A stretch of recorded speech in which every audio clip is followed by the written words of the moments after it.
Soup paya soup. Thank you. Paya చూడు ఎట్లా అబ్బా ఎంత బాగుంటున్నా, నిజంగా చాలా బాగుంది.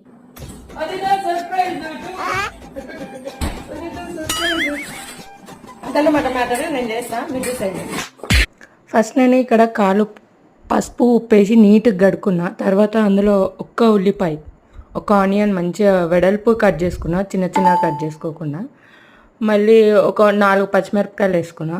వీడియోలో 2 వచ్చినాయి కానీ. మళ్ళీ అందులో 3 ఇలాచీలు, 4-5 లవంగాలు వేసిన. మళ్ళీ పసుపు, కారం, అల్లం వెల్లిపాయ పేస్ట్ ఒక 2 స్పూన్లు వేసుకున్న. కారం 1 స్పూన్ వేసిన, ఎందుకంటే ఇవన్నీ ఘాటు. కారం మళ్ళీ ఎక్కువ వేయాల్సిన అవసరం లేదు. మళ్ళీ స్ప్రింగ్ ఆనియన్స్, పుదీనా, ఈ ఫ్లేవర్స్ ఏవేవి ఉంటాయో అన్నీ యాడ్ చేస్తాను నేను. మళ్ళా గరం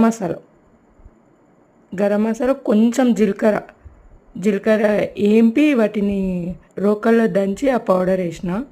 లాస్ట్లో సాల్ట్, 1.5 చెంబు నీళ్ళు పోసిన.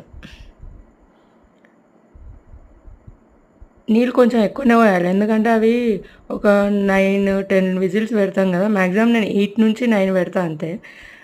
విజిల్స్ ఎక్కువ అయ్యే కొద్దీ నీళ్ళన్నీ పీల్చుకున్నాయి సార్. నీళ్ళు ఎక్కువ ఉంటేనే మనం సూప్ తాగొచ్చు, మిగతా దాన్ని ఇట్లా ఫ్రైలా గట్టి చేసుకొని చపాతీలోకి తినొచ్చు, బాగుంటుంది. సూప్ అయితే నిజంగా మస్తు వచ్చింది,